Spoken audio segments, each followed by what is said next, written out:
kunci hidup ya.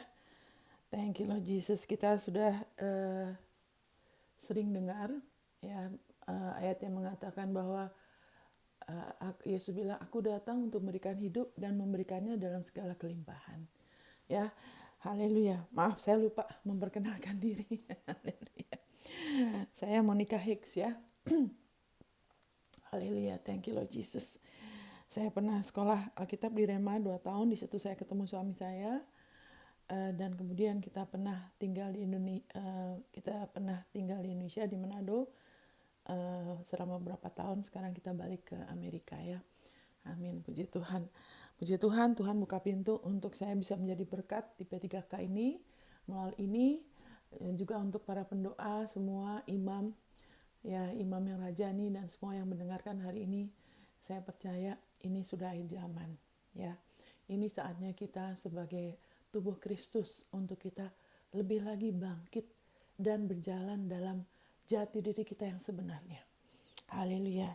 Dan itu bisa lebih lagi dinyatakan saat Tuhan Yesus kemuliaannya lebih dinyatakan. Dia sudah datang untuk berikan hidupnya, Zoe. Tapi puji Tuhan, dia nggak bilang dia datang hanya untuk memberikan hidupnya saja. Tapi juga memberikannya, menyediakannya dalam segala kelimpahan. Amin ya saudara. Oke, saya akan berdoa Bapak di dalam nama Yesus. Berikan pewahyuan kepada kami lebih lagi. Supaya kami lebih mengerti bahwa hidupnya Engkau, Zoe, tersedia berlimpah untuk kami. Dan itu adalah nyata dan itu bisa bertambah dalam hidup kami. Sehingga kami sebagai tubuh Kristus bisa bersinar lebih terang. Kami bisa lebih lagi berjalan dalam kehidupan yang luar biasa. Hidupmu, Abba. Haleluya. Hidup yang putramu sudah bawa. Sehingga hidup kami adalah satu hidup yang supernatural. Hidup yang penuh pengharapan. Terima kasih Bapak. Terima kasih Roh Kudus. Engkau adalah pengajar. Engkau adalah penolong. Engkau penghibur. Biarlah Engkau bekerja sehingga saat kami mendengar ini kami dibangun. Kami dipulihkan. Kami disembuhkan. Dan kami lebih lagi berjalan di dalam kemerdekaan itu. Di dalam kemuliaan. Dalam hidupmu yang lebih besar. Dalam nama Tuhan Yesus. Amin. Amin, saudara. Haleluya. Thank you, Lord Jesus. Haleluya. Nah, saudara, Yesus kita sudah sering dengar ya. Yesus memberikan hidupnya dan hidupnya berlimpah. Dan saudara, kita biar lagi menjadikan firman-Nya sebagai patokan ya. Sehingga kalau ada kepercayaan kita yang masih perlu dirubah, kita rubah aja. Sehingga kita lebih lagi saat kita percaya sesuai firman-Nya, kehidupannya itu akan mengalir melalui kita. Memulihkan jiwa kita, memulihkan tubuh kita, dan seluruh aspek hidup kita, keluarga kita, keuangan, ya kan semuanya, saudara. Haleluya, thank you Lord Jesus. Nah kita langsung aja di sini ya, saudara ya. Kita langsung aja. Kita sudah tahu bahwa kita dihidupkan kembali sewaktu kita terima Yesus. Nah kita baca di Yohanes 1 ayat 4 sampai 5. Dalam dia ada hidup, dan hidup itu adalah terang manusia. Terang itu bercahaya di dalam kegelapan, dan kegelapan itu tidak menguasainya. Amin, saudara. Di dalam dia maksudnya Yesus. Ya kan? Di dalam Yesus. Yesus, haleluya. Thank you Lord Jesus. Di dalam Tuhan. Jadi Allah Bapa, kadang orang tuh sebagian masih bingung ya. Itu jadi satu debat ya kalau saya kadang-kadang lihat di YouTube. Yesus itu Allah, Yesus itu bukan Allah. Yesus itu ini, dia jadi kayak agak bingung. Ya, jadi kita tahu Allah Bapa, ya kan? Dia dan firman-Nya adalah satu, ya. Yohanes 1 ayat 1. Karena Allah tidak bisa berdusta dan dia selalu konsisten. Dia selamanya demikian. Dan dari Allah, dari dalam Allah, dari bagian dia, keluarlah Yesus. Ya kan? Itu adalah firman-Nya. Jadi Allah itu tidak seperti manusia. Dulu manusia seperti itu ya sebelum Adam jatuh dari dosa. Waktu dia mengatakan, "Hei, kan Tuhan bawa, Alkitab bilang Allah bawa binatang-binatang ini, kamu namainnya." Jadi waktu Adam menamakan, kamu monyet. Nah, itu akan bersikap seperti monyet. Ya kan? Karena dulu manusia masih jadi satu sama Allah. Jadi waktu manusia ngomong, jadi tercipta. Amin. Haleluya. Thank you Jesus. Tapi haleluya. Jadi kalau waktu Allah firman-Nya dia berbicara, itu jadi. Nah, kemudian Allah menjadikan firman-Nya bagian diri dia, itu menjadi manusia. Itulah Yesus. Jadi Yesus adalah bagian dari Allah. Yesus mengatakan, aku dan Allah adalah satu. Amin. Yesus adalah Tuhan kita. Kenapa? Apa maksudnya? Yesus itu kepalanya kita. Amin. Haleluya. Tapi Yesus itu jadi satu dengan Allah. Haleluya. Mudah-mudahan saudara bisa nangkep ini ya. Saudara minta tolong Roh Kudus. Ya kan, supaya saya bisa nangkep. Karena kita hanya bisa terima dengan iman. Ya kan? Jadi dari Allah keluarlah Yesus. Ya kan, firman-Nya yang Dia hidupkan menjadi manusia. Ya kan? Dan kemudian melalui Yesus hidupnya Allah juga mengalir. Amin. Nah, kita lihat di sini bahwa di dalam Dia, di dalam Allah, di dalam Yesus ada hidup Zoe. Itulah yang Yesus bawa. Yesus tidak datang untuk bawa peraturan, Dia tidak datang untuk membawa tradisi, Dia datang untuk memberikan hidupnya Allah. Karena sekarang manusia kelihatannya sepertinya hidup dari luar, tapi hidupnya manusia tanpa Allah sebelum lahir baru, itu hidup yang cuma sementara. Itu cuma nunggu nanti tubuhnya mati. Kalau tidak dihidupkan kembali dengan hidup yang baru, itu akan terpisah dari Allah selama-lamanya. Itu yang Tuhan bilang, jangan makan dari itu. Kalau kamu makan dari pohon pengetahuan yang baik dan buruk, kamu akan mati. Yaitu apa? Rohnya pisah. Amin, saudara. Jadi kita harus sadar bahwa hidup yang kita miliki di dalam kita sudah hidup dalam hidup yang baru itu beda dengan hidup manusia yang belum dihidupkan kembali, belum lahir baru. Kita tuh akan selamanya, Alkitab bilang, selamanya jadi satu sama Dia, sama Yesus, dengan hidupnya Allah. Tapi hidupnya ini tersedia berlimpah. Kenapa? Tuhan Yesus, Allah nggak bilang, ini Yesus kasih hidup aja, udah sekali hidup. Kenapa disediakan berlimpah? Karena saat kita menerima hidupnya, ya kan, kita haleluya dihidupkan kembali, kita punya hati yang baru. Haleluya. Tapi jiwa kita, tubuh kita belum, saudara. Nah, itu sebabnya Allah sediakan berlimpah supaya dengan kelimpahan hidupnya itu bisa mempengaruhi jiwa kita, memperbarui emosi kita yang toksik, yang cenderung negatif, ya kan, pikiran yang cenderung tidak baik, ya kan, juga keputusan, ya weak, lemah, gampang putus asa kayak saya dulu ya, gampang terpengaruh, atau kemauan yang bukan pikiran, kemauan yang keras, ya kan, tapi kerasnya itu mau pakai kekuatan sendiri, tapi itu semua hidupnya bisa menjamah jiwa kita sehingga kita mulai lebih lagi berubah, transformasi itu namanya. Haleluya. Dari dari ulet yang jelek, yang terbatas, yang lamban, slow, jadi kupu-kupu. Amin, saudara. Yang indah, yang bisa terbang. Amin, saudara. Yang tidak dibatasin ya. Haleluya. Kupu-kupu itu ada jenis kupu-kupu yang bisa terbang jauh sekali loh, saudara. Anyway, haleluya, itu cuma contoh aja.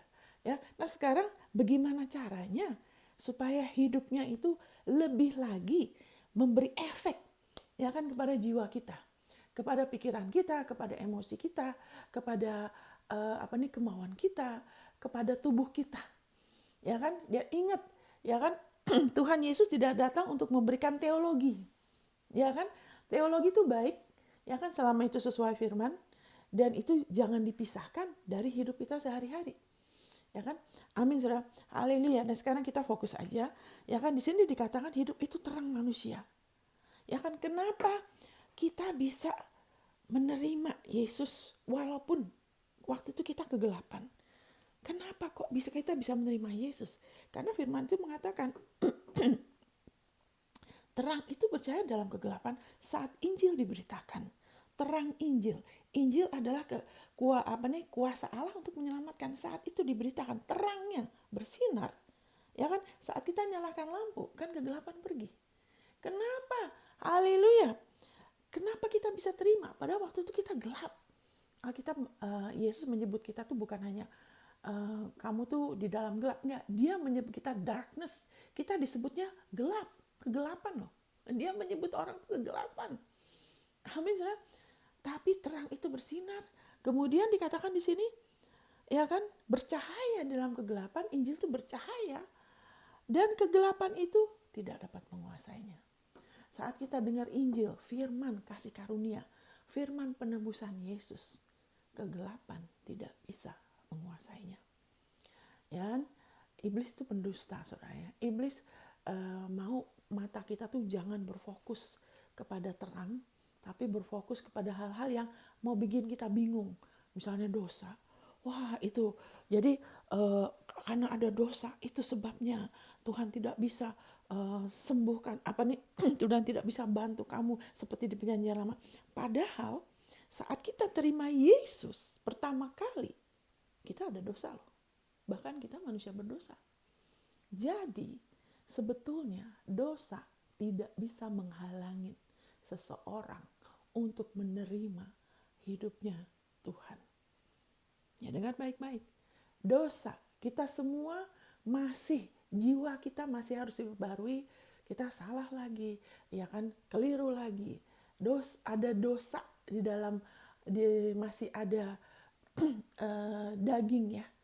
Ya kan, itu semua dosa. Tapi firman Tuhan mengatakan kegelapan tidak bisa menghalangi terang itu. Jadi yang Tuhan inginkan, firman-Nya kata, untuk kita berfokus kepada Yesus, bukan kepada dosa. Ya kan, bicara mengenai hebatnya dosa, ya kan, memang dosa itu mengerikan ya, sampai Yesus harus bayar harganya yang besar karena dosa. Betul, tapi gak usah fokus di situ. Karena dosa itu adalah bagian dari kegelapan, tapi kasih karunia Tuhan, terang Tuhan, haleluya, thank you Lord Jesus. Terang Tuhan itu bisa hidupnya, hidup yang Yesus bawa, bisa mengusir kegelapan.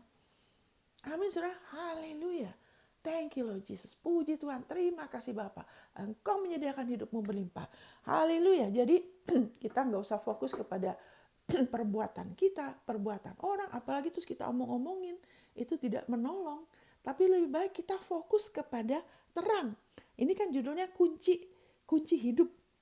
Ya kan, hidup itu adalah terang manusia. Amin. Kita fokus kepada hidup.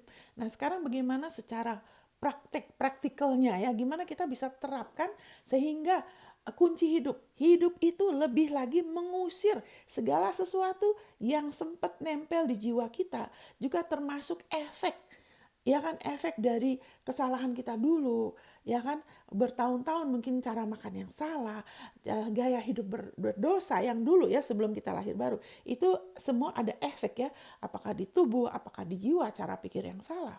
Tapi firman Tuhan mengatakan hidup itu adalah terang manusia dan terang itu bisa mengusir. Nah, kita langsung aja ke Yohanes 6. Kita bisa praktekkan ini saudara ya. Sehingga haleluya, thank you Lord Jesus. Kita nggak dibikin rumit. Ya kan, saudara pernah nggak nyalakan lampu? Ya kan, 100 watt, tapi kok remang-remang. Kenapa? Kegelapan nggak mau pergi. Dia mau terus di situ. Tidak bisa kan? Amin. Saat dinyalakan, apalagi wattnya besar, kegelapan harus pergi. Amin. Saudara. Makanya Yesus karyanya jauh lebih hebat daripada kesalahan Adam, ya, daripada dosa. Kita lihat di sini di Yohanes, ya, dalam nama Yesus. Nanti juga saya akan bicara mengenai beberapa hal. Saudara bisa menerima kepenuhan Roh Kudus. Yohanes 6 ayat 63. Yohanes 6 ayat 63. Haleluya. Thank you Lord Jesus. Ini Yohanes ini banyak sekali ya. Panjang sekali. Haleluya. Thank you Jesus. Haleluya. Rohlah yang memberi hidup. Daging sama sekali tidak berguna. Roh yang memberi hidup. Daging sama sekali tidak berguna. Perkataan-perkataan yang kukatakan kepadamu adalah roh dan hidup. Ya, Yesus datang untuk memberikan hidup dan memberikannya dalam segala kelimpahan. Dan dia mengatakan perkataan-perkataan yang aku katakan kepadamu, perkataannya Tuhan Yesus. Firman kasih karunia, firman penebusannya dia, itu adalah roh dan hidup. Ya, saya berdoa supaya kita tubuh Kristus lebih sadar saat kita menghampiri firman. Kita tidak hanya menghampiri satu manual. Ya kan, satu pesan dari Tuhan, kamu begini, tidak. Kita menghampiri satu pribadi. Kita sedang menghampiri roh Allah, rohnya. Amin. Itu sebabnya bagaimana supaya firman memberi efek kepada diri kita. Kita menghampiri dengan hati, dengan iman. Hati yang terbuka, hati yang mau terima. Bukan hanya baca sama seperti kita baca koran, baca novel, ya kan, baca buku. Tidak. Firmannya itu beda. Firmannya itu roh dan hidup. Amin. Haleluya, untuk supaya kita bisa memberi efek. Karena kita bilang, ya kan, ada yang orang-orang yang punya perjanjian sudah dikasih janji itu tapi tidak ada efeknya dalam hidup mereka. Kenapa? Karena mereka tidak mencampurnya dengan iman. Waktu mereka dengarnya cuma sampai di kepala aja, di pikiran aja. Tidak respect dengan hati, dengan iman. Iman itu ada di hati. Ya, tapi kalau saat kita datang pada Dia dengan hati terbuka, kita percaya bahwa kita sudah dihidupkan oleh Dia. Dan firman-Nya itu, apalagi firman kasih karunia, ya kan, Yesus bilang perkataanku, perkataan Yesus. Kita terima, kita percaya Allah mengasihi kita. Itu nanti akan ada efeknya, Saudara. Amin. Pernah ada satu orang, dia kanker udah stadium terakhir, saya dengar kesaksian ini bagus ya. Ya kan? Kemudian dokter udah menyerah, udah nggak ada kemungkinan secara manusia untuk sembuh, ya kan? Dia ngapain? Dia cuma baca firman terus. Dia baca karena dia percaya, ya kan? Firman itu adalah Allah, dia percaya Allah mengasihi dia, dia baca terus, dia nikmatin terus. Akhirnya apa? Ya, dan dia dikatakan waktu dia mulai baca firman kasih karunia, firman penembusan Yesus, hati dia rasa enak. Ya kan, dia mulai melihat, dia mulai menikmatin itu, ya kan. Akhirnya apa? Sembuh, Saudara, sembuh. Juga ada satu orang ibu, nah ibu ini dia seorang pengajar Alkitab ya. Ibu ini memang luar biasa ya. Sekali waktu ada benjolan di dadanya dia. Nah setelah itu dia langsung putuskan untuk tidak berhenti. Selama dia tidak tidur, dia terus perkatakan firman, baca firman, perkatakan firman. Dia terus menerus gak berhenti. Ya makan sebentar ini, tapi dia terus ngomong lagi firman, baca lagi firman. Akhirnya apa? Benjolan itu hilang. Itulah yang firman Tuhan katakan bahwa ya kan, hidup itu adalah terang manusia. Dan terang itu mengusir kegelapan. Ini contoh bagaimana hidupnya Tuhan terang. Karena penyakit, kekurangan, kemiskinan, perselisihan, kebencian, semua itu adalah produk kegelapan. Itu adalah bagian dari maut yang masuk ke dalam hidup manusia waktu Adam memilih untuk pisah dari Tuhan. Tapi sekarang kita sudah dijadikan satu dengan Yesus. Kita sudah lahir kembali dari Allah yang adalah roh, Allah yang adalah baik, Allah yang adalah kasih, Allah yang adalah kebenaran. Alkitab mengatakan kita yang percaya kepada Yesus adalah Kristus, lahir dari Allah.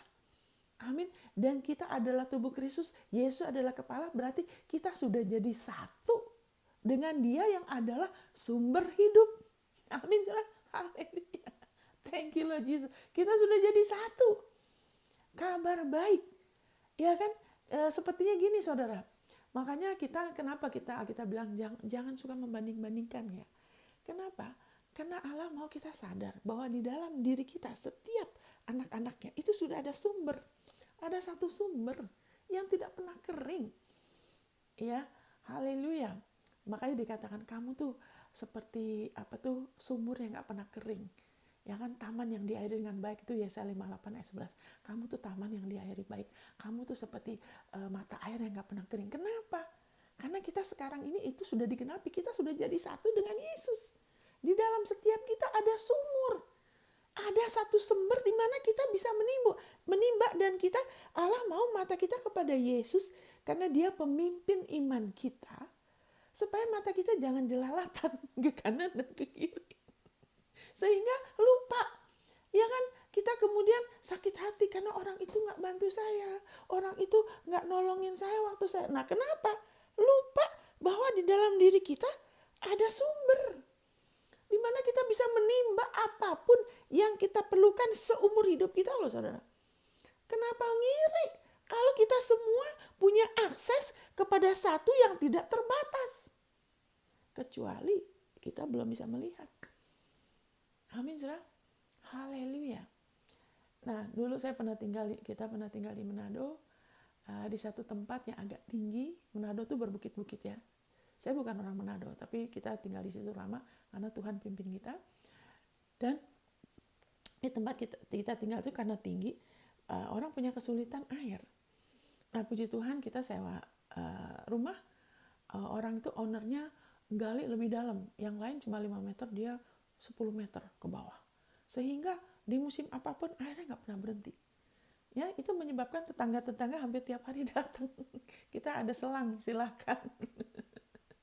Karena nggak usah bayar kalau air pemerintah kan bayar, ini nggak usah bayar ya. Nah begini saudara, kenapa nggak pernah? Karena dalam. Itu sebabnya saat kita mau lagi berakar di dalam firman-Nya, Alkitab bilang kalau firman yang sudah ditabur itu kita pelihara, ya kan, kita terus bersekutu dengan sang sumber hidup, kita menikmati dia jadi prioritas, sesuatu yang kita sukain. Kita nggak menghampiri itu seperti kewajiban, legalistik, ya kan, ya kan, harus begini dan begitu. Jadi seperti sudah di perjanjian baru, tapi sikapnya seperti perjanjian lama. Jadi datang dengan siap, nanti harus begini dan harus begitu. Oh, cuman Tuhan saya harus, Tuhan mau saya apa? Saya harus begini dan gitu. Saya harus jadi kalau kita punya sikap begitu, seperti kita menganggap firman-Nya Yesus itu sebagai hukum Taurat.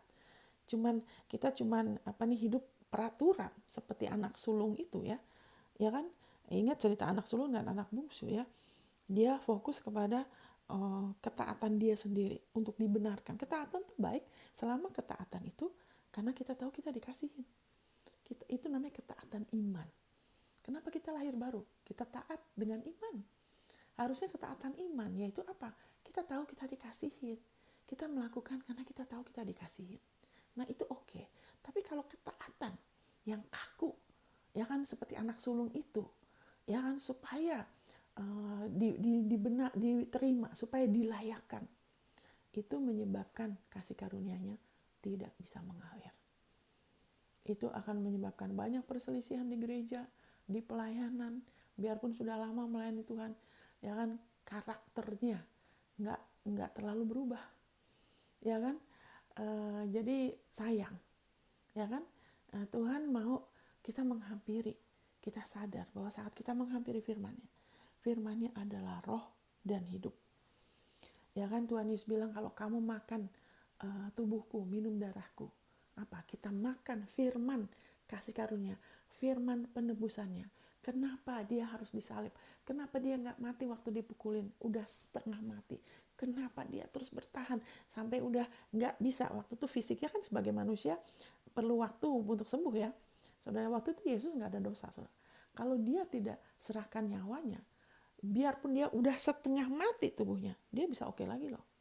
Karena dia nggak ada dosa, saudara. Dia nggak bisa mati. Dia harus serahkan nyawanya.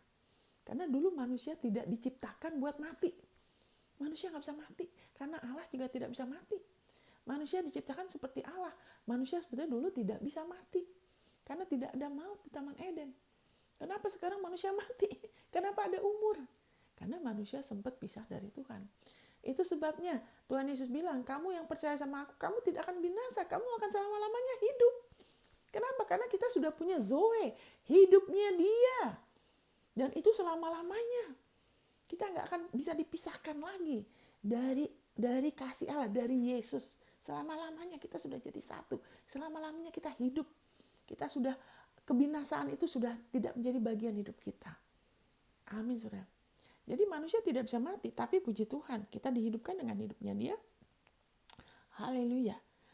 Dan Tuhan mau saat kita menghampiri firman-Nya, kita bersekutu sama dia. Biarlah kita punya sikap menerima, saudara. Kita punya sikap itu, kita merendahkan diri kita. Saya butuh Engkau. Engkau mengasihi saya butuh Engkau, saya butuh firman-Mu. Firman-Mu adalah roh dan hidup. Hidupkan aku kembali. Amin, saudara. Jadi sikap menerima dengan iman, bukan dengan sikap seperti anak sulung itu bersikap seolah-olah, ya kan, dia bersikap, Tuhan, kenapa sih?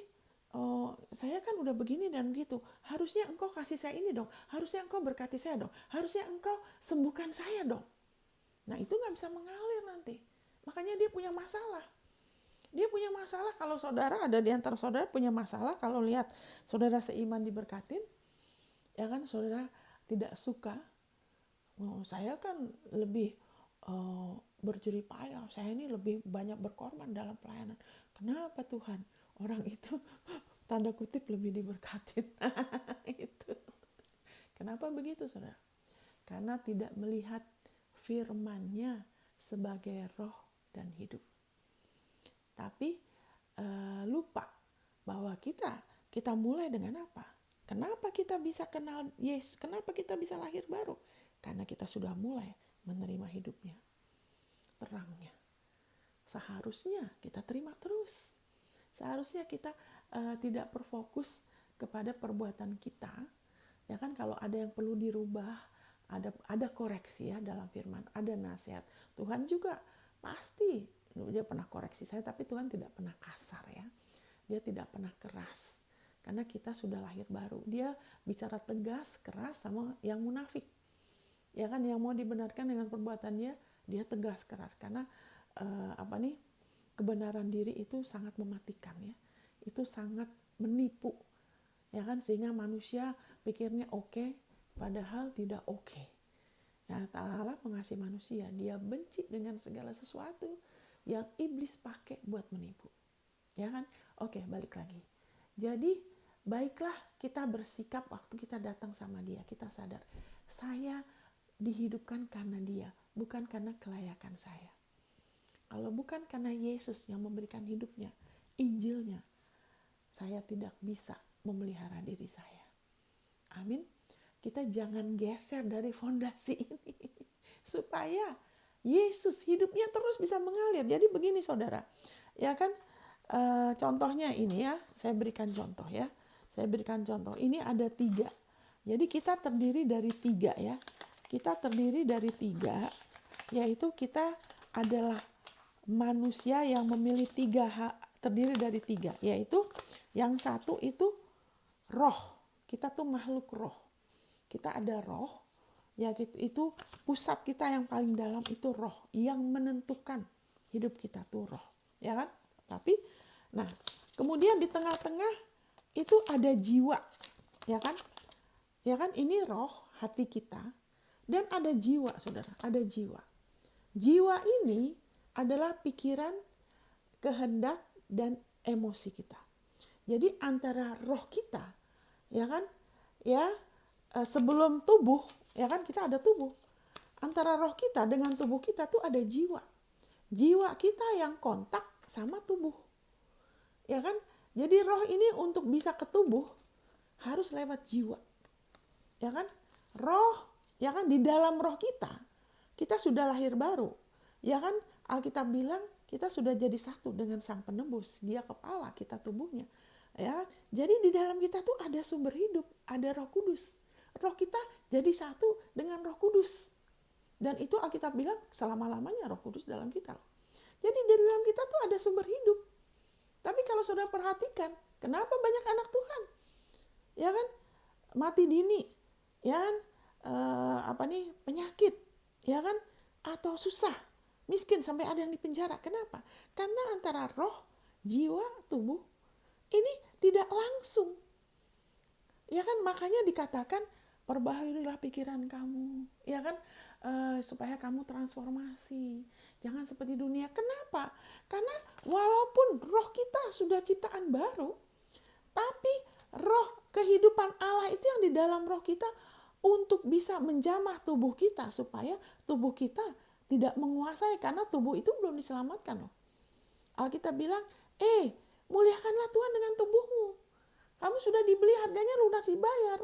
Tapi kita nggak bisa pakai kekuatan kita sendiri, nggak pakai sekedar tekad lah, kemauan keras, nggak bisa. Kita hanya bisa oleh iman, ya kan? Iman atas firman-Nya dan membiarkan, ya kan, Roh itu menembus ini jiwa kita, sehingga memberi efek kepada tubuh kita. Nah, saat hidupnya Allah yang ada di dalam firman-Nya, ya kan, mulai mengubahkan cara pikir kita, ya kan, terus kita disembuhkan ya saat kita mengamini firman-Nya. Firman itu kan dikatakan firman-Ku adalah roh dan hidup. Saat kita lihat firman-Nya, oh ya kan, dia datang untuk menyembuhkan orang yang luka batinnya. Tuhan mengobati orang yang luka batinnya waktu kita ambil ayat itu. Ya kan, itu dia ada juga di Mazmur ya. Dan dia menyembuhkan luka batin kita. Ya kan, dia Yesaya 53 ayat 4 dan 5. Dia menanggung kesedihan kita. Termasuk kita pernah dari kecil sampai besar mungkin sikap orang tua kita nggak baik, ada yang sudah dilecehkan dan sebagainya, itu ngefek di jiwa ya. Dan saat kita menerima ayat itu misalnya, kita terima hidupnya yang ada di dalam firman-Nya, kita terima, ya kan, dan kita perkatakan, kan Yesus bilang makan penebusanku, kita makan, kecaplah dan lihatlah bahwa Allah itu baik dengan kita apa, dengan kita makan. Terima kasih Pak. Pertama kita ngutip ayatnya aja, ya kan, haleluya. Thank you Lord Jesus. Nah, kita ke situ aja deh, contohnya kita ke situ aja deh. Haleluya. Saya soalnya hafal bahasa Inggrisnya saudara, saya hafal bahasa Inggrisnya ya, kita ke situ aja ya. He bore our sorrows, ya kan, our grief and our sorrow. Kita lihat bahasa Indonesianya ya. Thank you Lord Jesus. Ini saudara, ini bisa sangat memberkati saudara kalau saudara tahu bagaimana membiarkan hidupnya memberi efek di jiwa saudara, sehingga keutuhan itu, kemakmuran itu, karena kita sudah dijadikan keturunan Abraham. Abraham tuh diberkati dalam segala hal, dan terutama dia mengenapi rencana Tuhan dalam hidup dia, dan itu adalah kehendak Allah bagi saudara dan saya, untuk kita menggenapi rencana Tuhan, panggilan Tuhan dalam hidup kita selesai dalam keadaan utuh, tidak babak belur, ya kan, entar kepahitan, kekecewaan, Tuhan tidak mau, karena dia sudah menanggung ya. Kita lihat di sini Yesaya 53 contohnya ya. Saya akan baca dari ayat 4. Ini bicara mengenai Yesus. Ya kan? Iya, Yesus dihina dan dihindari orang. Seorang yang penuh kesengsaraan dan yang biasa menderita kesakitan. Kenapa? Karena dalam hidupnya 3,5 tahun, ya kan, dia harus benar-benar melakukan hidup tanpa celah untuk menggenapi hukum Taurat buat kita, supaya kita bisa diselamatkan. Jadi dia tanggung itu, gimana dia dicela, difitnah, ya kan, dipermalukan, dituduh, mau dibunuh dan sebagainya. Dia tanggung itu karena dia ada sukacita di depan dia ya. Dia biasa menderita kesakitan, ia sangat dihina sehingga orang menutup mukanya terhadap dia. Ya kan, dia dihina waktu dia menjadi dosa, dia dihina. Bahkan Allah sempat meninggalkan dia sebagai hakim karena waktu dia menjadi dosa. Dia ditempeleng, diludahin, dia dihina, dipermalukan. Orang-orang juga bilang, wah katanya anak Tuhan, ayo mana itu kuasanya. Sempat orang-orang bilang gitu ya, karena waktu itu dia diam. Alkitab bilang dia seperti domba yang keluh, ya kan? Dan bagi kita pun dia tidak masuk hitungan. Waktu itu orang-orang pikir, wah itu dia tuh, dia lagi kena tulah itu. Kenapa? Karena Yesus membiarkan dirinya, ya kan, disiksa, di penderitaan yang luar biasa. Tapi ayatnya bilang ini, ayat 4, tetapi sesungguhnya penyakit kitalah yang ditanggungnya. Wow. Dan kesengsaraan kita yang dipikulnya. Oh Bapak, terima kasih.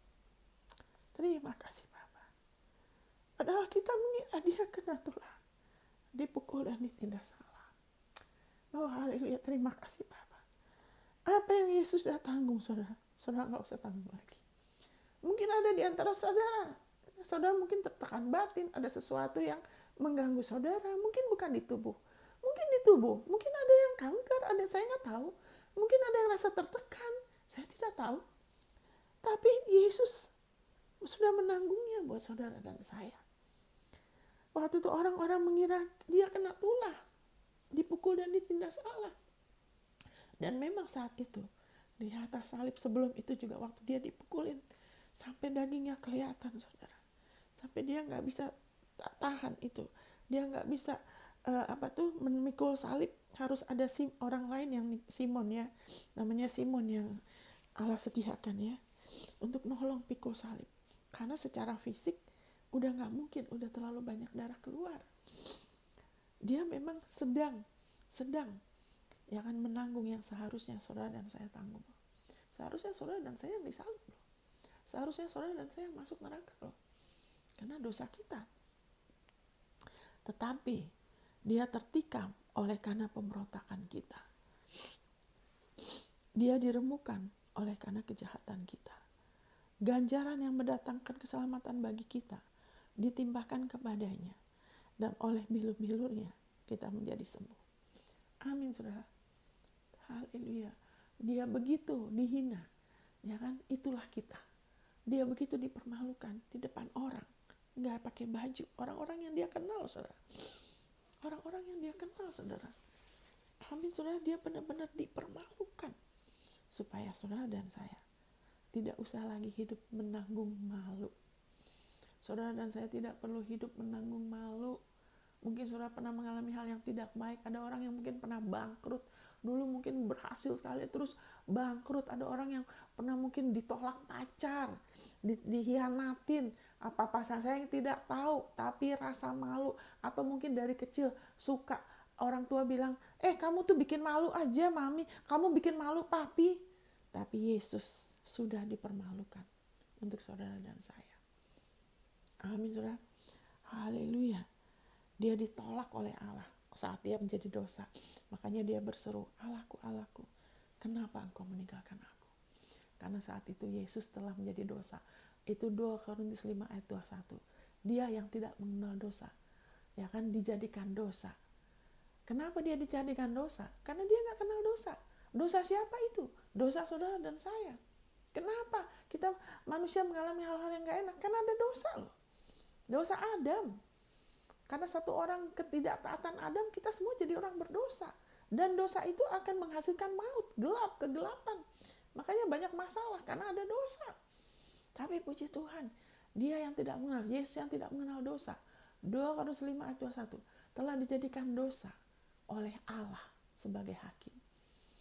Sehingga kita yang akan dijadikan kebenaran Allah di dalam Kristus. Sehingga di dalam Yesus Kristus kita dibenarkan. Amin saudara. Haleluya. Thank you Lord Jesus. Ayat 5. Tetapi dia tertikam oleh karena pemberontakan kita. Dia diremukkan oleh karena kejahatan kita. Ganjaran yang mendatangkan keselamatan bagi kita ditimbahkan kepadanya. Oleh bilur-bilurnya kita menjadi sembuh. Nah saudara, begini caranya.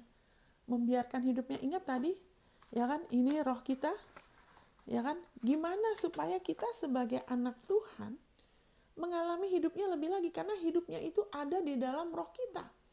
Bagaimana supaya bisa mengalir hidupnya itu, memperbarui ya kan cara pikir kita, menyebabkan keutuhan itu, shalom-shalomnya, menjadikan emosi kita utuh, nggak cepat tersinggung, kebiasaan dendam, iri, ya kan, takut, ya kan, dan sebagainya. Yaitu apa? Saat kita baca ini saudara ya, terima secara pribadi. Terima firman-Nya secara pribadi. Jadi mungkin pertama-tama kita kutip ya. Kita kutip misalnya kan ayat 4 misalnya. Tetapi sesungguhnya penyakit kitalah yang ditanggungnya, sengsara kita yang dipikulnya. Itu saudara bisa ulang-ulang apa adanya ayat itu. Saudara lagi ngapain? Saudara sedang membiarkan hidupnya, ya kan, menghidupkan jiwa saudara. Efeknya nanti juga kesehatan saudara akan lebih lagi meningkat, karena seringkali penyakit itu akarnya itu sebagian karena natural ya. Nah, dulu saya tidak mengerti, saya pernah sakit karena tidak tahu bagaimana makan yang benar, maksudnya makan yang bijaksana ya. Terus menerus makan tepung ya, beruntun akhirnya jadi lemes. Nah itu sakit karena natural. Tapi jiwa ya, jadi kecenderungan negatif, kecenderungan takut, toksik emosi ya, emosi yang banyakannya negatif, pesimis gitu kan. Itu karena belum diperbarui oleh hidupnya Tuhan. Karena Tuhan kita tidak begitu loh. Amin. Alkitab mengatakan di dalam hadiratnya ada kepenuhan sukacita. Tuhan kita bukan Tuhan yang negatif. Ya kan? Nah, ini bukan cuma soal positif dan negatif. Ya kan? Di dalam hadirat Tuhan ada kepenuhan sukacita, Saudara. Haleluya. Ya kan? Bersukacitalah, beriang hatilah sebab aku sudah mengalahkan dunia. Haleluya. Di dalam hadirat Tuhan ada kepenuhan sukacita. Saya pernah mengalami, Saudara, waktu penuh dengan sukacitanya. Aduh, senang sekali, Saudara. Saya pernah minta itu pertama kali dulu saya lahir baru. Saya tidak mengerti ya kalau mereka bicara mengenai sukacita, sukacita. Saya baru lahir baru, saya nggak tahu apa itu sukacita sih. Saya bilang, Tuhan, sukacita itu apa sih? Saya mau dong. Saya bilang, sudah tahu nggak? Waduh, Tuhan itu kalau kasih nggak kira-kira ya. Saya dipenuhi dengan sukacita, Saudara. Waktu itu saya baru lahir baru. Saya lahir baru di Tokyo, ya kan? Waktu itu saya, waduh, biasanya tidak punya semangat hidup, ya kan, pesimis. Saya nggak suka, saya tidak punya saudara, saya nggak bergantung sama siapa-siapa selain Tuhan ya, dan saya kerja sendiri ya. Jadi saya waktu itu pesimis ya kan, lemah sekali. Tapi waktu dipenuhi dengan hidupnya, dengan sukacitanya, Saudara, waduh, senang sekali. Seperti tidak ada masalah. Seperti apa ya, susah menggambarkannya. Saudara minta aja, Saudara alamin aja. Jadi, waduh, saya ingat itu 2-3 hari, Saudara. Senyum terus. Semua orang saya mau senyumin. Walaupun orang gak kenal. Iya kan, mulut ini gak bisa ditutup. Senyum terus. Seperti gak ada masalah. Waduh, saya bilang, kalau seperti ini saya bisa hidup 1000 tahun lagi. Bisa tahan hidup seperti ini 1000 tahun lagi. Tapi waktu udah berkurang, ya sudah deh. Jadi gelap, jadi seperti ada lagi yang neken masalah dan sebagainya. Nah, itu hidupnya Tuhan. Jadi waktu gimana supaya hidupnya memberi efek ke jiwa kita. Pertama, kita makan firman-Nya. Sesungguhnya penyakit kita lah yang ditanggungnya, kesengsaraan kita yang dipikulnya, dan kita pakai imajinasi kita. Ya kan, karena imajinasi itu sebetulnya dari Tuhan. Tapi iblis sudah belokkan sehingga imajinasi manusia tanpa hidupnya Tuhan, imajinasi yang tidak diperbarui itu kebanyakan mengerikan, menjijikan, menakutkan. Amin, Saudara. Saya bilang, saya nggak suka nonton monster. Saya bilang sama anak saya nggak suka nonton monster. Saya bilang, kenapa di surga tidak ada monster?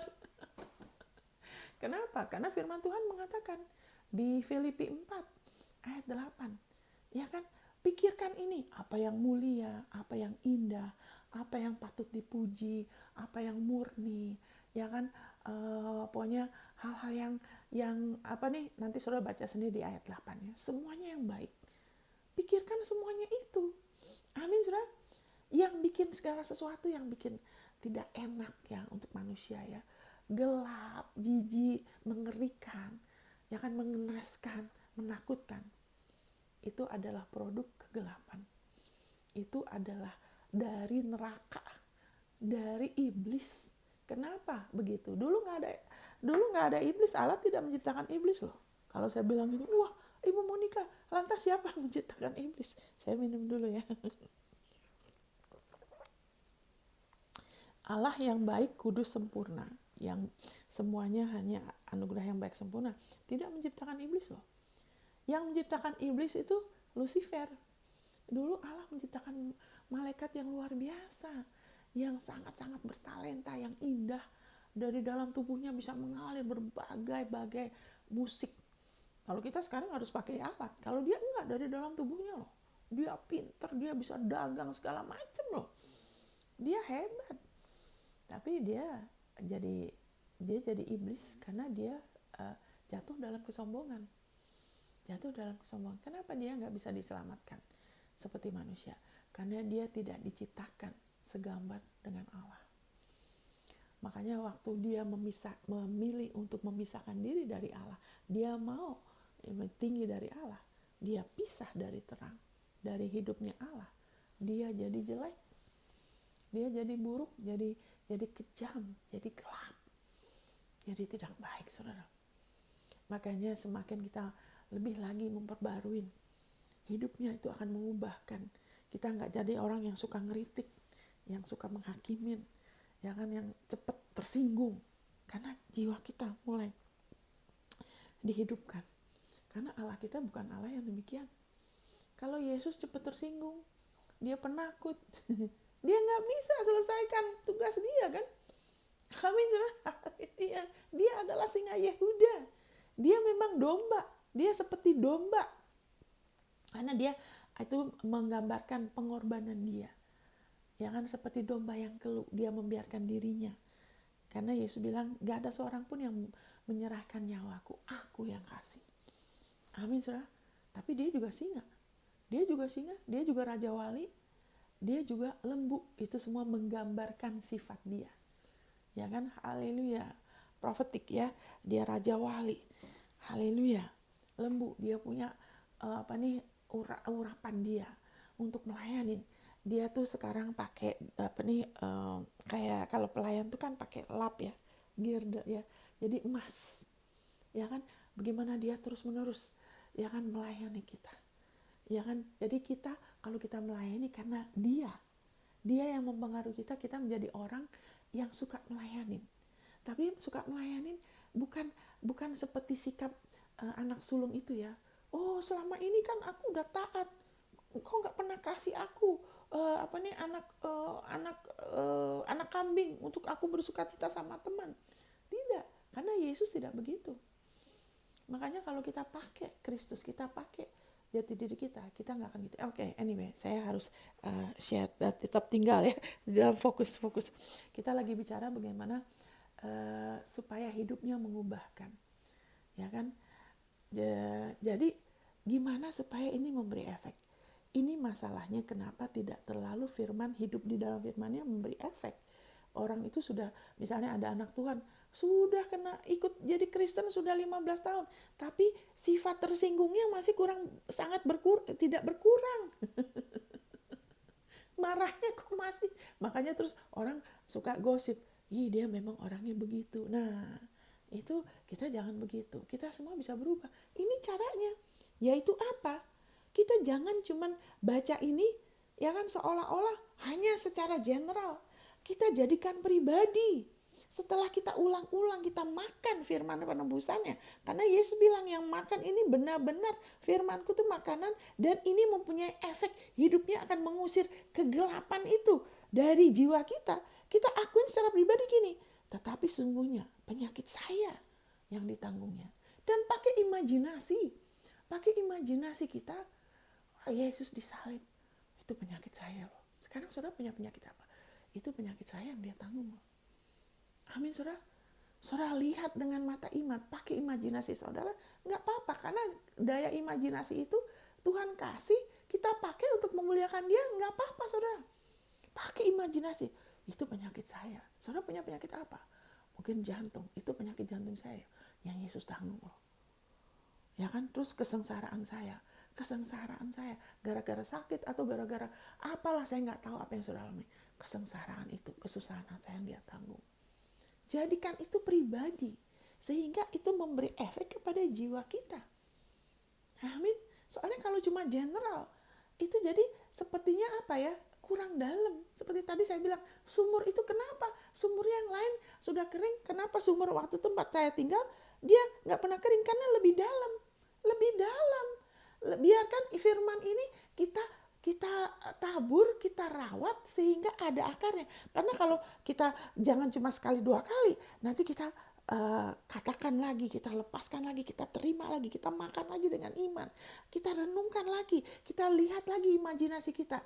Pengharapan itu, dokter bilang nggak mungkin sembuh kayak waktu itu, ada alergi, menikah, biasanya kalau udah tambah umur, kamu udah umur berapa, itu akan makin parah, saya aja sekarang nggak pakai sabun katanya gitu kalau nyuci. Saya nggak terima itu, nggak, firmannya bilang sudah ditanggung. Enggak, saya percaya. Tidak, maaf ya, saya bilang enggak. Tidak, saya percaya, firmannya bilang Yesus sudah tanggung, saya nggak perlu tanggung lagi. Amin, saudara. Dan terus itu akhirnya renungkan lagi, perkatakan lagi, kembalikan lagi kepada Dia dengan ucapan syukur. Jadi pertama-tama kita biarkan firman-Nya, hidupnya ini mengenai bagaimana kita sudah ditebus. Kita mulai perkatakan dulu apa adanya ayatnya. Setelah itu, setelah kita tabur, kita jadikan pribadi. Saya, penyakit saya, kesengsaraan saya yang dia pikul. Kita mulai melihat, ya kan? Itu bukan hanya orang-orang, tapi itu kita, saya. Dan itu kemudian setelah itu, jadi nomor 1 ayatnya, ya kan, kita tabur hidupnya, kita mulai membiarkan sumber hidup itu. Waktu kita melakukan itu, kita sedang membiarkan, ya, waktu kita mulai memperkatakan. Ini contohnya, ya, kesembuhan, ya, juga kebiasaan toksik, emosi negatif, ya kan, pikiran cenderung nggak bisa melihat diri orang itu diberkatin, dikasihin, ya kan, itu semua, ya. Nah, waktu itu, haleluya, waktu kita melakukan itu, ya kan, yang ada di roh kita. Karena roh kita tuh sudah 100% lahir dari Allah loh. Itu mulai memberi efek kepada jiwa kita. Efeknya apa? Kita mulai damai. Itu ada di Yesaya 32 ayat 17. The effect of righteousness. Ya kan? Karena sumber hidup, Yesus sumber hidup kita. Kita dibenarkan karena Dia. Kita sudah diampunin, kita sudah dihidupkan oleh hidupnya Dia. Yesus adalah 100% benar, ya kan, itu mulai hidup, ya kan, the effect of righteousness. Waktu kita mulai mempraktikkan ini, kita mulai membiarkan hidupnya memperbarui emosi kita, pikiran kita, kemauan kita, ya kan. The effect of righteousness is peace. Saudara pun akan mulai ada damai itu akan semakin tambah. Terus dan assurance, ada satu keteguhan, satu keyakinan yang teguh. Assurance forever, selamanya. Jadi kalau terus menerus apa yang terjadi, firman itu nggak lagi kita cuman, saya pernah dengar, hari Minggu dengar firman A, entar minggu berikutnya dengar firman B, entar minggu berikutnya bertahun-tahun, tapi nggak ada yang ditanam, dipelihara secara pribadi. Nanti hidupnya tidak memberi efek. Makanya sudah bertahun-tahun ikut Tuhan, ya kan, seperti orang yang belum ditebus, ya kan. Kalau ada masalah, sikapnya sama seperti orang yang tidak punya perjanjian, ngomelnya sama, ya kan. Kenapa? Karena tidak mengerti sistem kerajaan Allah. Kerajaan Allah seperti orang menabur benih. Firman itu perlu ditabur ke dalam kita dan kita siramin. Waktu pertama kita ulang-ulang, ya, janjinya yang menyatakan Yesus bikin apa buat kita. Ya, kayak tadi itu kan, apa adanya. Setelah itu pribadi, jadikan itu saya. Kesengsaraan saya, penyakit saya. Kalau Yesus tanggung, saya tidak perlu tanggung lagi. Amin, saudara. Makanya saya tidak putus asa. Ya kan, waktu itu juga pernah kena penyakit, saya tidak tahu penyakit apa. Ya kan, saya kadang-kadang ngakuin, tapi karena anggot-anggot, kadang kambuh, kadang enggak. Jadi saya seperti, terus terang, saya seperti enggak sepenuhnya, enggak benar-benar sungguh-sungguh. Makanya sekali waktu datang, waduh, nyut.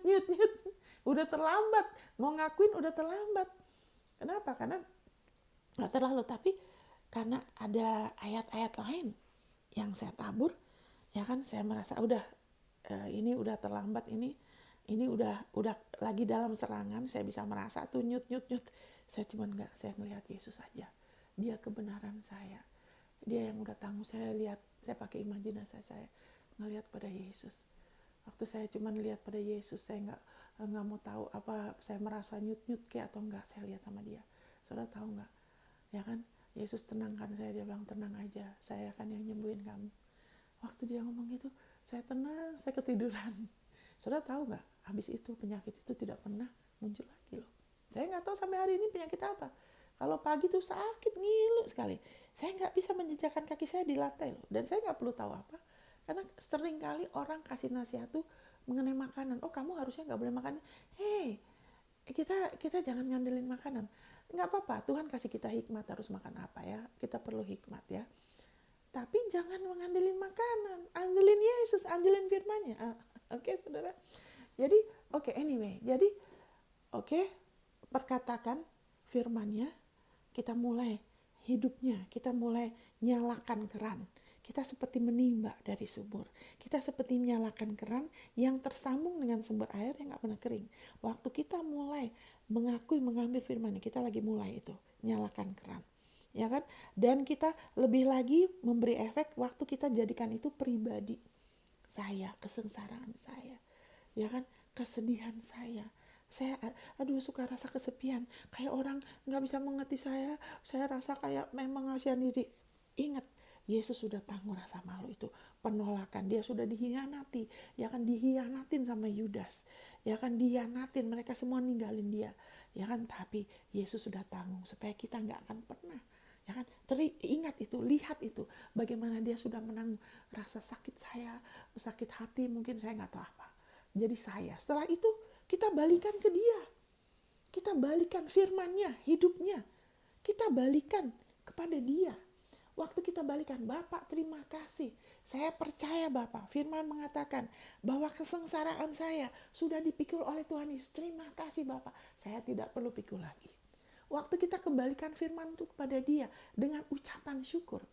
Alkitab mengatakan di Yesaya 55, firman itu tidak akan kembali kepadaku dengan sia-sia. Amin, saudara. Itu akan berhasil. Ya kan? Itu akan berhasil, itu akan berbuah. Amin, itu akan digenapin pada waktunya dan tidak lama-lama. Jadi maksudnya nggak lama-lama tuh, nggak tertunda-tunda sampai nggak jadi, enggak. Pada musimnya. Tuhan tidak pernah terlambat loh. Amin. Kalau sampai lama-lama waktu itu, aduh Tuhan ini kok alergi saya ini kelamaan ini. Saya tanya dia, kenapa Tuhan? Saya tahu masalahnya bukan di dia, masalahnya di saya.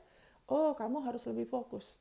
Saya dapat hikmat, apa-apa tanya ke dia, karena dia ada di dalam kita, dia Roh Kudus, dia yang paling tahu semua, dia Roh kebenaran. Bapak kita taruh Roh Kudus dalam kita supaya kita jangan apa-apa langsung tanya ke orang, karena manusia terbatas. Orang itu harus siap dulu untuk dia bisa kasih jawaban yang dari Tuhan, orang itu harus siap. Amin. Jadi tanya ke dia, nanti setelah itu Tuhan akan pimpin. Saya dapat jawabannya dari satu hamba Tuhan yang memang Tuhan bawa dalam hidup saya untuk saya belajar dari dia, ya kan? Dan Tuhan melalui dia mengatakan gini, kemana kamu fokus? Kalau kamu terlalu fokus sama hal yang natural, kamu akan kuat di situ. Tapi kalau kamu mau fokus sama kebenaran firman mengenai soal penyakit, kamu akan kuat di situ. Dengan kata lain, fokus kamu dua hal, kuantitas dan kualitas. Nomor satu, bukan hanya kamu lebih banyak dengar mengenai kesembuhan, ya kan, mengenai jati diri kamu, kelayakan kamu di hadapan Allah, tapi juga fokusnya harus tambah, yaitu apa? Lebih lagi, perkatakan firman-Nya. Ada yang spesifik, ayatnya yang harus dipegang teguh. Nah, waktu itu saya praktek itu, nggak lama setelah itu, udah, alergi saya selesai. Amin. Jadi apa-apa, jadikan firman sebagai patokan. Yesus adalah sumber hidup. Dia kunci hidup. Firman-Nya adalah roh dan hidup. Jadikan firman-Nya sebagai yang terutama. Firman-Nya adalah Allah. Jadi jadikan firman-Nya sebagai yang utama dalam hidup kita. Bukan perkataan si A, si E, si B. Bukan juga pikiran kita sendiri. Dikatakan percaya kepada Tuhan dengan segenap hati. Jangan bersandar sama pikiranmu sendiri. Bukan juga perkataan pendeta. Ya kan? Kalau nggak sesuai, jangan saudara. Perkataan pendeta kalau yang jadi takaran tuh firman. Saya juga pendeta. Kalau ngomong itu ada dasarnya, silakan terima karena ada di firman. Tapi kalau misalnya saya ngomong gini, ya tapi saudara itu ada orang percaya firman tapi nggak jadi. Jadi kadang-kadang Tuhan sembuhkan, kadang enggak. Ya tidak benar. Jangan. Firman-Nya Tuhan bilang di atas salib dia sudah tanggung. Dia sudah jadi dosa. Dia sudah jadi kutuk. Dia sudah tanggung kesengsaraan kita. Jadi kalau ada orang yang gak ngalamin, janganlah menjadikan pengalaman itu di atas Tuhan, di atas firman. Jangan, ya sudah. Kita doakan saja. Itu bukan urusan kita kan untuk menghakimin. Tapi kita jangan kemudian menjadikan pengalaman, ya kan, perasaan kita atau apa lebih tinggi dari firman. Jangan. Nah itu contoh. Ya kan, jadi ingat 3 hal. Saya ulangin lagi supaya saudara praktek. Ya kan, kenapa tidak memberi efek. Padahal ke gereja tiap minggu, entar ikut ini. Karena nggak ada yang spesifik yang dipelihara, nggak ada yang spesifik dikunyah, direnungkan, ya diterapkan. Jadi tidak mengefek. Padahal hidupnya kita punya sumber hidup. Di dalam diri kita ada sumber hidup. Di dalam diri kita ada sumber hidup. Di dalam kita ada sumber hidup. Yesus datang untuk memberikan hidupnya dalam kelimpahan. Dan dia sudah jadi satu sama kita. Kita adalah tubuh Kristus. Itu sebabnya kita lebih lagi bertumbuh dalam pengertian, ya kan, bukan hanya frase yang mati ya, tapi sesuatu yang kuasa kan. Wow, kita tubuh Kristus loh. Wow. Kenapa kita mesti stres? Kenapa kita frustasi? Dia kepala saya. Apakah Yesus itu frustasi? Apakah Yesus stres? Apakah Yesus bingung? Pernahkah kita baca di Alkitab sekali waktu Yesus bilang, Petrus, aduh saya bingung ini. Saya nggak tahu harus bikin apa. Nggak pernah, saudara. Alkitab bilang hikmat Tuhan tuh nggak ada yang menandingin loh. Haleluya. 1 Korintus 1 ayat 20. Yesus adalah hikmat kita. Amin, saudara. Kita nggak perlu, kita mungkin bisa lupa ya. Tapi tunggu. Firman-Nya ngomong apa? Dia kepala saya loh. Tanya dia. Apa-apa tanya dia. Haleluya. Soal apa aja tanya dia. Kenapa? Pikiran saya sudah diperbaruin. Sehingga apa-apa tanya dia. Kadang-kadang bisa lupa. Tapi puji Tuhan. Lebih sekarang nggak terlalu lupa. Apa aja soal. Waktu saudara. Saya pernah karena sakit ya. Waktu saya di Jepang. Saya pernah pinjam. Ini soal uang. Soal hutang. Saya pernah pinjam orang cuman $500. Sedikit, 50.000 yen, $500. Saya berusaha kumpulin uang. Tapi nggak kekumpul-kumpul. Jepang itu. Saya nggak suka bergantung ini. Jadi, aduh gimana sih kok saya nggak enak nih. Saya bilang udah lama saya berusaha kumpulin kok nggak kekumpul-kumpul ya Tuhan bagaimana ya. Nah ini kan. Ngomong sama dia, apa-apa ngomong. Jangan ke tetangga, ke si A, si B. Jangan dulu. Ke Tuhan baru ngomong sama suamimu, sama istrimu, apa siapa yang Tuhan pimpin. Ke dia dulu, dia tahu semuanya. Jadi saya bilang, Tuhan gimana ya, saya gak enak ini. Terus saya beli buku, di buku itu dikasih instruksi. Ini kalau kamu punya masalah soal hutang, kenapa banyak orang hutangnya nggak selesai-selesai? Karena berusaha untuk kumpulin uang itu nggak kekumpul-kumpul, makanya terus jadinya udah menyerah terus menghindar. Jadi dia bilang gini, dia ajarin begini. Itu Oral Roberts ya, Sid Fate ya. Jadi dia bilang gini, kamu siapkan dulu berapa aja kamu bisa bayar. Misalnya saya waktu itu saya hutang $500. Ya kan di Jepang tuh 50.000 yen ya. Kan Jepang yen. Jadi waktu itu saya hanya bisa kasih 10.000. Jadi dia ajarin gini, kamu kasih dulu ke orang itu 10.000. Tapi kamu sebelumnya berdoa, kamu percaya Tuhan, saya dengan iman, saya lepaskan 10.000 ini sebagai benih seperti kepada Engkau. Ya saya mau hutang saya selesai. Itu kasih ya. Kita mau hutang kita selesai dengan kasih karunia. Tuhan, Engkau lipat gandakan. Ya saya ulangi lagi, itu yang saya lakukan. Ya saya bilang, ini kamu tolong terima dulu 10.000 ya. Saya mau itu beres. Tapi saya berdoa ke Bapak, saya lepaskan 10.000 itu sebagai benih. Seperti kepada Engkau Bapak, Engkau lipat gandakan. Nah waktu itu hamba Tuhan ini ngajar. Karena dia bilang, kenapa gak kekumpul-kumpul? Karena kalau tidak ada benih, kamu gak bisa menuai, dia bilang. Jadi makanya saya lepaskan dulu dengan iman. Apa yang terjadi saudara? Nggak lama setelah itu saya dapat kerjaan ekstra sebagai guide dari perusahaan lain dan gajinya lebih besar dari yang perusahaan yang satunya, sehingga dalam 3 hari saya dapat lebih dari itu. Saya bisa langsung lunasin dan itu nggak lama-lama loh. Itu seperti orang tuh ada buah yang matang itu berjatuhan, saya udah langsung saya dapat komisi ini komisi itu, lebih dari itu. Saya kemudian bukan hanya bentar ya kok gatel. Bukan hanya saya bisa lunasin hutang saya bisa memberkati waktu itu mama saya masih hidup, saya bisa memberkati mama saya lebih dari itu. Amin, itu caranya. Jadi kalau apa-apa kita mulai melihat hidupnya, dia adalah sumber hidup kita. Di dalam hidup tidak ada masalah yang tidak diselesaikan. Di dalam hidup tidak ada kekeringan, tidak ada kebutuhan yang tidak terpenuhi. Tidak ada kegelapan hidupnya dia.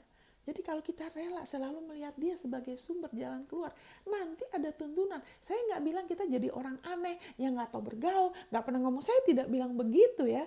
Cuman saya bilang kita selalu punya sikap melihat dia sebagai sumber hidup. Karena untuk itulah Yesus datang. Dan hidupnya ada di firman-Nya. Semakin kita membiarkan firman-Nya berakar, kita pakai waktu perbarui jiwa kita, kita bertekun. Apa yang terjadi ialah kalau kita menghadapi satu masalah, ya kan, kita nggak seperti orang yang belum ditebus, seperti orang yang belum lahir baru, selalu khawatir, saya selamat gak ya? Atau saya masih masuk, dia akan lempar saya lagi ke neraka, saya akan begini dan nah itu kan kenapa? Karena tidak membiarkan jiwanya diperbarui oleh hidupnya. Dan hidupnya ada di dalam firman-Nya. Amin, saudara. Dan hidupnya tersedia berlimpah. Alkitab mengatakan, haleluya, ya kan, di Lukas, adalah kehendak Bapakmu untuk memberikan kerajaannya. Dia sudah memberikan kerajaan. Kita sudah dikasih kunci-kunci otoritas di mulut kita. Kita sudah dikasih benih-benih yang banyak, benih janji penebusannya, firman-Nya. Itu sudah bukan janji sebagian, ya kan, itu sebetulnya sesuatu yang sudah ada, warisan. Ya kan, kalau janji kan bisa iya, bisa enggak. Ini sesuatu yang sudah ada loh. Sesuatu yang sudah ada yang kita bisa alamin dengan kita apa? Kerajaan Allah seperti orang menabur benih, tabur benih firman-Nya dan pelihara. Amin, saudara. Makanya sekarang saya belajar kalau orang datang sama saya akan balikin. Saya masalah gini, saya akan balikin ini. Kamu ingat apa dari firman-Nya? Karena buat apa minggu demi minggu ikut kebaktian, ya ikut ini, gini, tapi nggak ada yang diingat. Kenapa? Itu jadi kita masuk dalam satu kegiatan tradisi yang tidak ada kuasanya. Kenapa kita ke gereja? Kenapa kita dengar firman loh? Supaya itu memberi efek kan kepada iman kita. Supaya kita perbarui pikiran kita. Supaya ada sesuatu yang kita pelihara, kita ambil, kita rawat. Sehingga kita berubah dari satu kemuliaan kepada kemuliaan yang lain. Karena Tuhan Yesus bilang, ya kan, kalau kita mau rela, ya kan, mengizinkan hidupnya memperbarui kita. Kita mau pakai kuknya dia apa? Hidup dari firman. Kuknya Tuhan Yesus itu apa? Hidup dari, karena Yesus bilang siapa dia apa nih yang kita sudah hidup oleh dia. Sekarang kita hidup oleh dia terus. Kita hidup oleh dia. Orang itu dia adalah roti hidup. Kita harusnya hidup terus oleh dia. Bukan oleh jerih payah kita. Waktu kita mulai geser, kita mulai sibuk begini dan begitu, dan kita tidak lagi makan, ya kan, kita tidak membiarkan hidupnya memperbarui jiwa kita. Apa yang terjadi? Kita lebih sibuk, ya kan, dengan segala sesuatu yang kelihatannya baik, tapi kita mulai tidak pakai waktu memperbarui pikiran kita. Kita nggak terlalu makan, kita lebih kasih makan orang, kita sendiri tidak makan. Apa yang terjadi? Ya kan, akan ada kelemahan.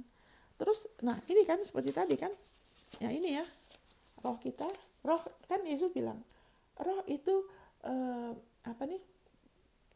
Roh itu willing, wah roh itu rela, ya kan? Tapi daging lemah, jiwa kita, ya kan? Jiwa kita, ya kan? Kebiasaan yang ada di jiwa kita, kebiasaan mau pakai cara-cara kita sendiri, kita suka ngotot, ya kan, wah menurut saya harus begini dan begitu, wah itu jiwa yang belum diperbarui. Mau pakai cara dia, pikirnya dia udah bukan apa yang firman Tuhan katakan, apa yang menurut cara dia, gitu kan. Nanti akhirnya kalau tidak kasih makan, tidak memperbarui jiwa kita, ya kan, itu jadi lemah. Terus nanti tubuh kita ini akan lebih dominan. Jiwa manusia lama kita nanti bisa muncul lagi, kebiasaan cara pikir yang salah itu nanti di saat lemah itu bisa menguasai. Itu bisa bikin masalah. Kenapa ada orang Kristen yang di penjara? Kan nggak perlu harusnya. Kenapa? Karena semuanya kita sudah diberkati dengan segala berkat. Kenapa di penjara? Berusaha memperoleh sesuatu, ya kan, dari kekuatannya sendiri, dari dagingnya, dari tubuhnya. Yang harusnya kalau membiarkan firman-Nya, hidupnya memperbarui, nggak perlu. Ini tidak ada penghukuman, ya kan. Walaupun seorang anak Tuhan sampai di penjara, kalau dia benar-benar lahir baru, kayak, ya kan, kayak Lot itu kehilangan semuanya, nama baik juga dia hilang, jadi bangsa yang terkutuk. Tapi Alkitab menyebut Lot orang benar loh. Alkitab tetap menyebut Lot orang benar. Yang menurut takaran kita mungkin udah abkir dia, kok begitu, udah nggak mungkin dia selamat. Tapi Alkitab tidak bilang begitu loh.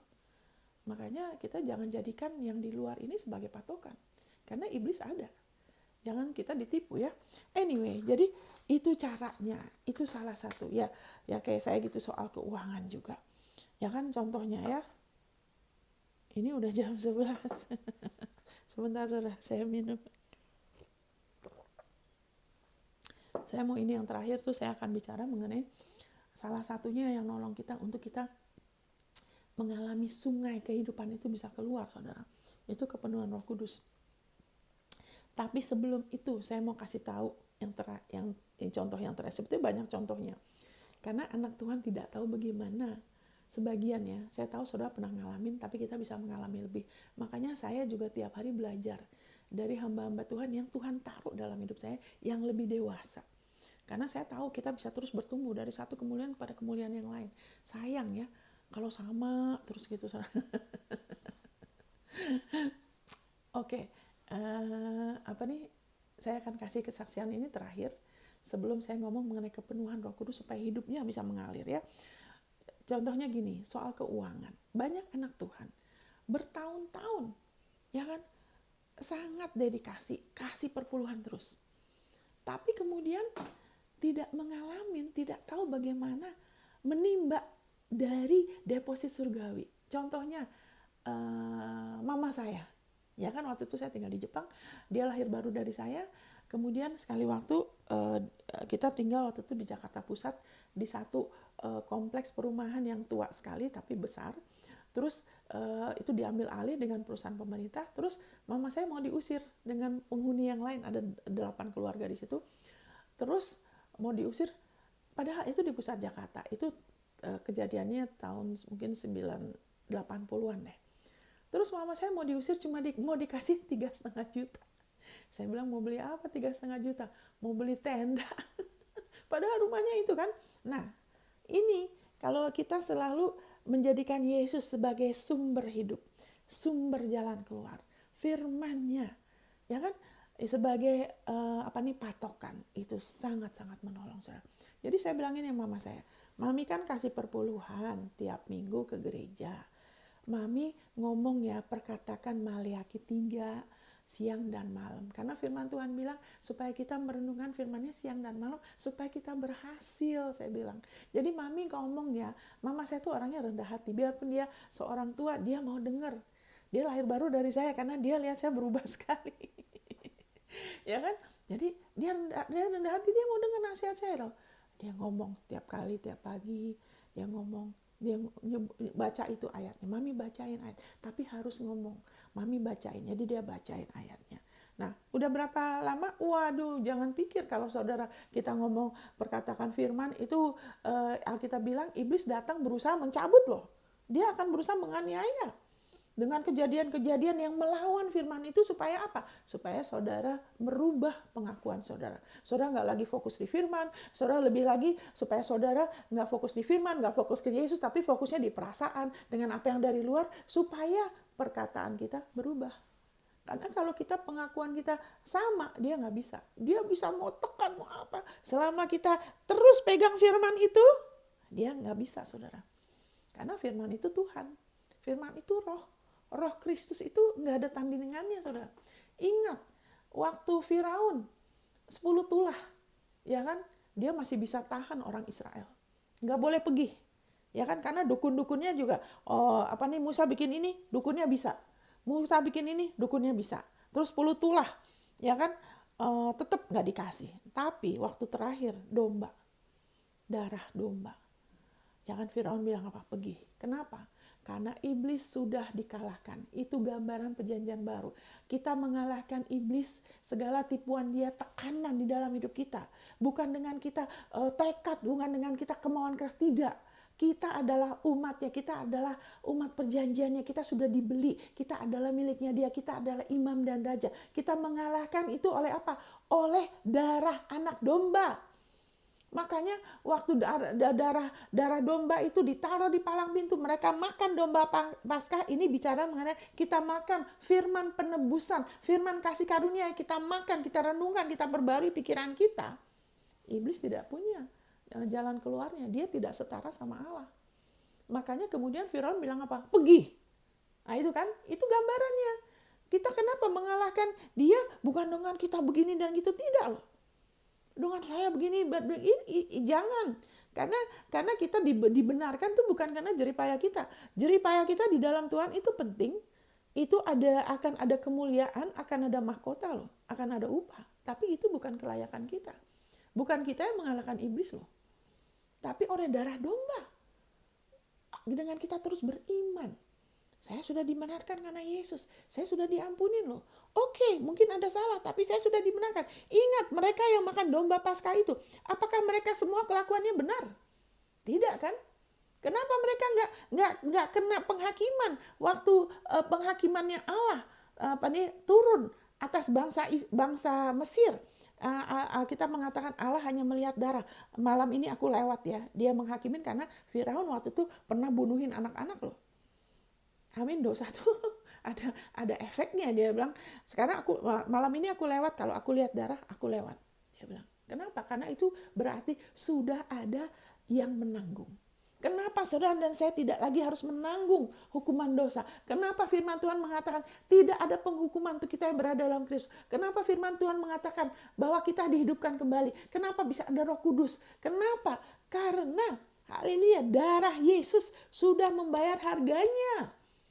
Segala dosa kita. Kolose 2 ayat 13-14. 2 Korintus 5 ayat 21. 1 Korintus 1 ayat 30. Haleluya. Ibrani 10 ayat 10, 12, 14. Ibrani 8, Ibrani 9. Itu banyak sekali. Dosa kita sudah selesai. Harganya sudah lunas dibayar. Itu sebabnya kita mengalahkan. Ya kan? Karena begini saudara. Waktu saudara mulai ambil firman, jangan kaget kayak sama mama saya itu. Waktu dia mulai itu, mulai ada tekanan saudara. Lalu listriknya dimatiin. Terus manajer yang mengurus itu soal pembagian, pergantian, itu disantet sampai mati saudara. Ya kan? Waduh, kayak diintimidasi. Tapi saya bilang, tetap ngomong firman aja. Tetap perkatakan aja siang dan malam. Saya bilang. Karena firmannya itu sudah mengatasi. Yesus sudah mengatasi. Kita mengalahkan iblis. Ya kan?